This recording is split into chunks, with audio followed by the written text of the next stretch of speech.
ನಮಸ್ಕಾರ ಸ್ನೇಹಿತರೆ, ನನ್ನ ಹೆಸರು ಲಕ್ಷ್ಮಿ. ನನಗೆ 31 ವರ್ಷ ವಯಸ್ಸು. ನನಗೆ 4 ವರ್ಷದ ಮಗಳು ಕೂಡ ಇದ್ದಾಳೆ. ನನ್ನ ಗಂಡ ನನಗೆ ಮದುವೆಯಾದ 2 ವರ್ಷಕ್ಕೆ ಅನಾರೋಗ್ಯದಿಂದ ತೀರಿಹೋದರು. ಮನೆಯಲ್ಲಿ ನಾನು ಹಾಗೂ ಮಗಳು ಮಾತ್ರ ವಾಸವಿದ್ದೇವೆ. ನಮ್ಮ ಮನೆಯ ಮೇಲೆ ಒಂದು ಮನೆಯನ್ನು ಬಾಡಿಗೆಗೆ ಕೊಟ್ಟು ಟೈಲರಿಂಗ್ ಕೆಲಸವನ್ನು ಮಾಡುತ್ತಾ ಜೀವನವನ್ನು ನಡೆಸುತ್ತಿದ್ದೆ. ಒಂದು ದಿನ ನಮ್ಮ ಮನೆಯ ಮೇಲಿನ ಒಂದು ಕುಟುಂಬ ಕಾರಣಾಂತರಗಳಿಂದ ಮನೆಯನ್ನು ಖಾಲಿ ಮಾಡಿ ಹೊರಡಬೇಕಾಯಿತು. ಅದೇ ಸಮಯಕ್ಕೆ ಬೇರೊಂದು ಕುಟುಂಬ ಬಾಡಿಗೆಗಾಗಿ ನಮ್ಮ ಮನೆಗೆ ಬಂದಿದ್ದರು. ಅವರ ಫ್ಯಾಮಿಲಿಯಲ್ಲಿ ಅಮ್ಮ ಮತ್ತು ಮಗ ಮಾತ್ರ ಇದ್ದರು. ಅವರು ಮಾತನಾಡಿಸುವ ರೀತಿ ನನಗೆ ತುಂಬಾ ಇಷ್ಟವಾಯಿತು. ಅವರ ಮಗನ ಹೆಸರು ಪ್ರಶಾಂತ್. ಅವರಿಗೆ ಸುಮಾರು 26 ವರ್ಷ ವಯಸ್ಸು. ಅವರು ಕೂಡ ನನ್ನ ಜೊತೆ ಒಂದು ಒಳ್ಳೆಯ ಒಡನಾಟವನ್ನು ನಡೆಸಿದರು. ನನ್ನ ಮನಸ್ಸಿಗೆ ಖುಷಿಯಾಯಿತು. ನನ್ನ ಮಗಳನ್ನು ತಬ್ಬಿ ಒಂದು ಮುತ್ತಿಟ್ಟರು. ಅವಳಿಗಾಗಿ ಒಂದೊಳ್ಳೆ ಉಡುಗೊರೆಯನ್ನು ನೀಡಿ ಅವಳನ್ನು ಕೂಡ ಖುಷಿಪಡಿಸಿದರು. ಸರಿ ಎಂದು ಅವರಿಗೆ ರೂಮ್ ಅನ್ನು ತೋರಿಸಿದೆ.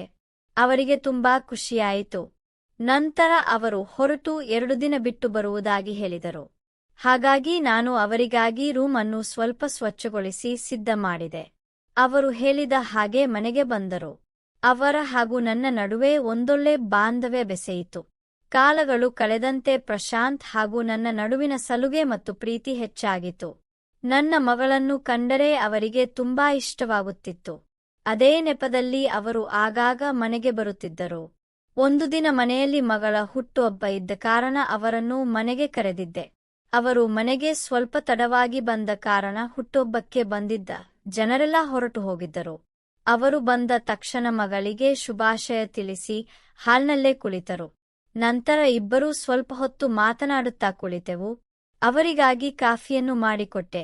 ಅವರು ಹಾಲ್ನಲ್ಲೇ ಕುಡಿಯುತ್ತಾ ಕುಳಿತಿದ್ದರು. ನಾನು ರೂಮ್ಗೆ ಮಗಳನ್ನು ಮಲಗಿಸಲು ಹೋದೆ. ಅವಳನ್ನು ಮಲಗಿಸಿ ಬರುವಾಗ ನೆಲದ ಮೇಲೆ ಸ್ವಲ್ಪ ಕೇಕ್ನ ಕ್ರೀಮ್ ಬಿದ್ದಿತ್ತು. ನಾನು ಅದನ್ನು ಗಮನಿಸದೆ ಸಡನ್ನಾಗಿ ಅದರ ಮೇಲೆ ಕಾಲಿಟ್ಟೆ. ಜಾರಿ ನೆಲದ ಮೇಲೆ ಬಿದ್ದೆ. ಅದನ್ನು ನೋಡಿ ಪ್ರಶಾಂತ್ ಓಡಿ ಬಂದರು. ನಾನು ಜಾರಿ ಬಿದ್ದದ್ದನ್ನು ನೋಡಿ ನನ್ನನ್ನು ಮೇಲಕ್ಕೆತ್ತಿದರು. ನನ್ನನ್ನು ಸೋಫಾ ಮೇಲೆ ಮಲಗಿಸಿದರು.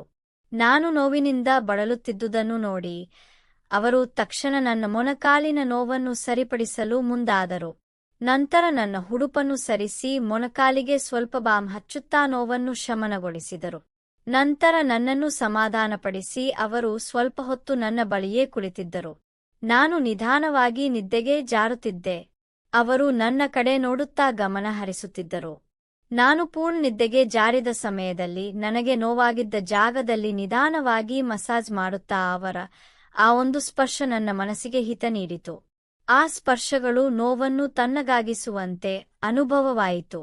ಅವರು ಮೊಣಕಾಲಿನ ಮೇಲೆ ಕೆಂಪಾಗಿದ್ದ ಜಾಗವನ್ನು ನಿಧಾನವಾಗಿ ಮಸಾಜ್ ಮಾಡುತ್ತಾ ಕೊನೆಗೆ ಸರಿಪಡಿಸಿಕೊಂಡು ಹೊರಟು ಹೋದರು. ಹುಷಾರ್ ಎಂದು ಹೇಳಿ ಅವರು ಮನೆಗೆ ಹೊರಟು ಹೋದರು.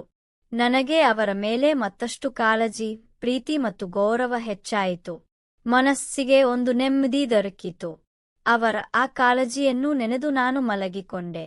ಕತೆ ಇಲ್ಲಿಗೆ ಮುಕ್ತಾಯವಾಗುತ್ತದೆ. ಇದೇ ರೀತಿಯ ಭಾವನಾತ್ಮಕ ಕತೆಗಳಿಗೆ ನಮ್ಮ ಚಾನೆಲ್ ಅನ್ನು ಸಬ್ಸ್ಕ್ರೈಬ್ ಮಾಡಿ. ಧನ್ಯವಾದಗಳು.